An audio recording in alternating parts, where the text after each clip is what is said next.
Eu e o Mário, a gente morou junto 4 anos. E a gente tinha... Cara, os caras moram junto e continuam amigos. A gente morou junto e continuam amigos. E continuam porque era um quarto separado. Não, mas quem convive com o Geiger, olha, assim, ou você vira amigo ou inimigo. E a gente sabe disso porque um virou inimigo. Também,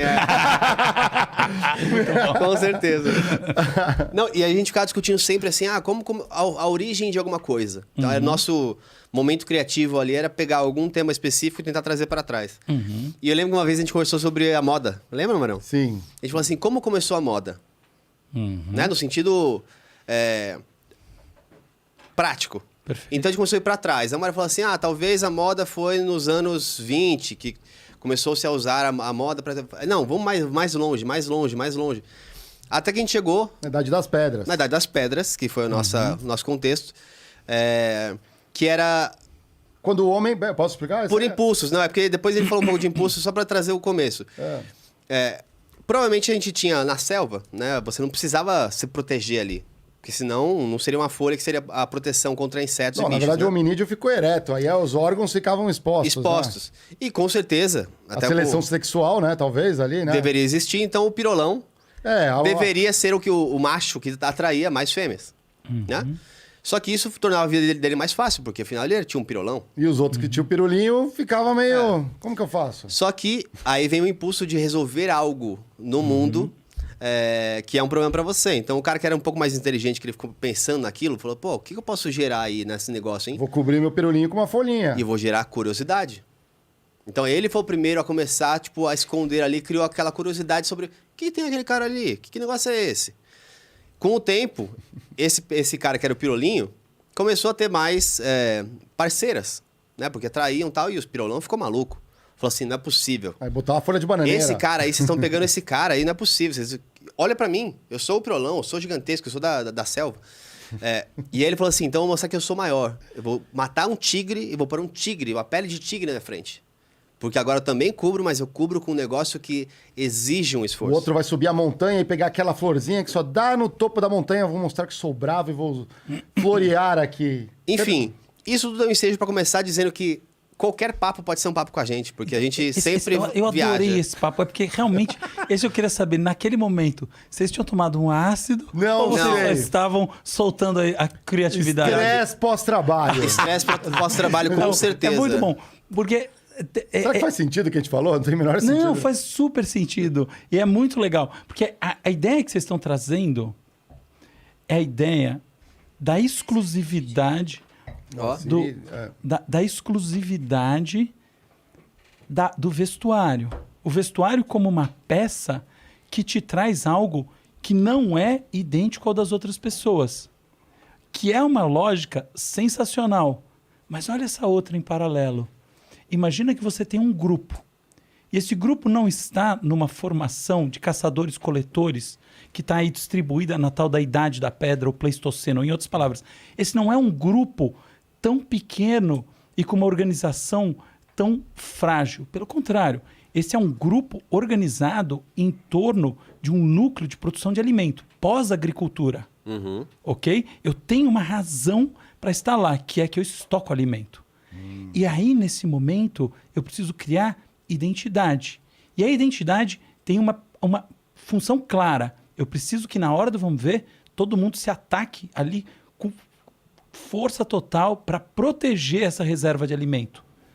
Isso quer dizer guerra.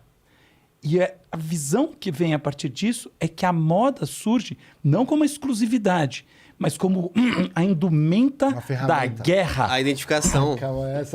Bruno Riss falou que foi guerra, mas ele errou no tempo só. Ou seja, na hora do vamos ver, o surgimento do vestuário como peça exclusiva é uma derivação do vestuário como mecanismo de identificação do outro. Só que ainda não era o vestuário no sentido que a gente entende hoje em dia, tá? A peça, eu vou botar isso, eu vou botar aquilo. Muito pelo contrário.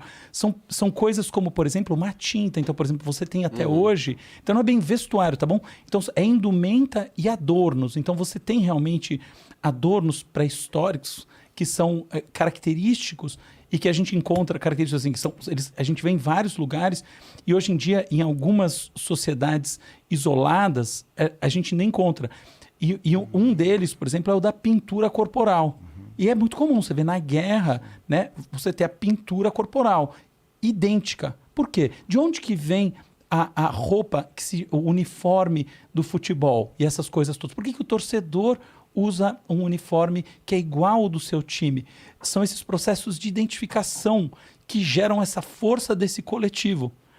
E é daí que vem. E a moda, como essa ideia do que transgride o coletivo e cria o diferencial, ela só surge a partir do capitalismo moderno.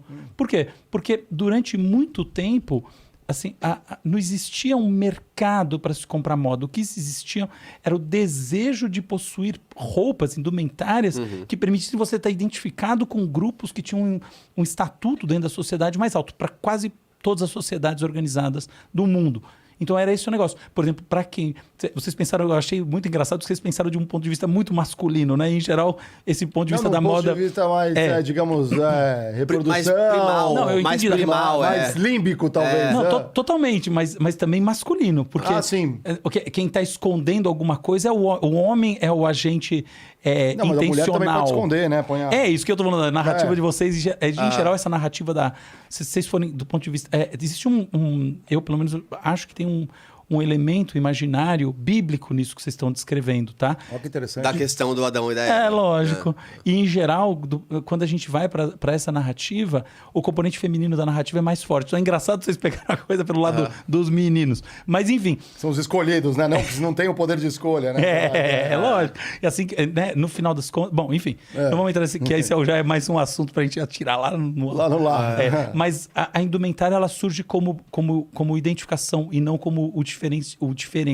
Essa ideia do diferente, ela em particular começa a se tornar importante no século XX. Por que no século XX? Porque a indústria da roupa, ela entra numa dificuldade de renovação e você tem um excedente de produção. Você começa a ter um excedente de produção a partir da Revolução Inglesa, tá? Da primeira Revolução Industrial. O problema é que é um excedente de produção muito localizado. Depois você tem uma globalização da produção de roupa e você tem o desenvolvimento de diversas linhas de produção de manufatura nos Estados Unidos e outros lugares, enfim, que replicam o modelo inglês. A partir da virada do século XX, sobretudo por causa da eletricidade, a eletrificação das indústrias, você começa a ter um outro tipo de excedente de produção. Grande escala ali. Que é o excedente de produção efetivamente da grande escala. E aí o que acontece? A roupa repetida se torna sinônimo da roupa de classe econômica mais baixa. A origem da moda é a diferenciação econômica, social, tá? Não econômica. E é a mesma origem que antes você tinha a repetição da peça. Então, por exemplo, cavaleiros medievais sempre almejavam, se você for nos mais variados museus, ver armaduras, eu adoro ver armaduras nos museus, em tudo que é lugar. Isso porque são coisas alucinantes. Você quer um negócio alucinante, é você ver a armadura de cavaleiro medieval. Um negócio... A evolução das armaduras... Para a tecnologia da época, você fala assim, não é possível. É muito trabalho envolvido. É um artesanato muito específico e maravilhoso. Para Exato. proteger, né, no fundo. Né? E aí, qual que é o negócio? Quando você vai vendo, o grande objetivo de todo cavaleiro era ter as armaduras do tipo A, B e C. E assim vai sempre. E as roupas também, as roupas femininas, etc e tal. A partir de determinado momento, você começa a ter essa transformação na moda. Então, por exemplo, um exemplo claro de transformação é do vestido de noiva. Eu não sou especialista em moda, tá? Eu gosto, mas é legal. A gente vai trazer aqui ainda. Então vamos trazer a galera de moda. Mas eu gosto, já participei eu fiz uma instalação na São Paulo Fashion Week uns 2 anos atrás. Fiz umas coisas lá. Agora fiz uma no ano passado com o pessoal da InMod, que também faz São Paulo Fashion Week. Eu gosto dessa área, acho uma área muito interessante. Design e moda são 2 áreas da criatividade que não são bem arte, então elas não têm essa coisa tão, vamos dizer assim, essa bolha, né, da arte. Então elas são mais populares e ao mesmo tempo tem muita criatividade. Eu curto, mas eu não sei tanta coisa. Eu vou falar só um pouquinho, mas, por exemplo, um exemplo legal é do vestido de noiva. Porque os vestidos de noiva tradicionalmente eram vermelhos, mas foi a partir do casamento da Rainha Vitória, depois da Princesa Vitória com o Albert, que se instaurou o uso do branco. Por quê? Porque ela usou o branco, sabe-se lá por que raios de razão, mas o que importa é que houve uma transformação nessa percepção a partir do diferencial que esse vestido trouxe. Você entende? Então existe uma mudança de mentalidade que é não mais seguir mudança de mentalidade, perdão, uma mudança no status quo a partir da identificação com essa figura de alto status na sociedade. Então essa é a origem da moda, sempre ter essa identificação para cima do ponto de vista da estratificação social, que é diferente da origem da indumentária, que gera base para a própria moda, que era justamente a reprodução. Não, e o que eu acho brilhante, obrigado aí pela explicação, erramos tudo provavelmente, mas eu gosto da palavra moda porque na estatística a moda é o evento que mais acontece, então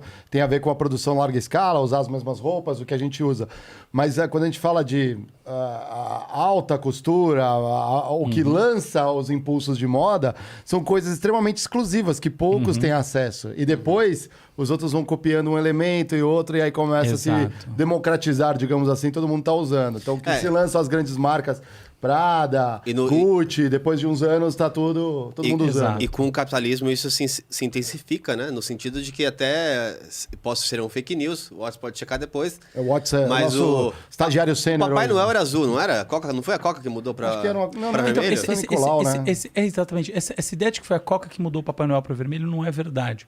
O que a Coca fez foi se apropriar de maneira estratégica, do ponto de vista das suas propagandas, do Papai Noel. Da figura, né? Mas, de fato, a indumentária não necessariamente era vermelha no Papai Noel. Tá? Isso tem uma variação nesse tema.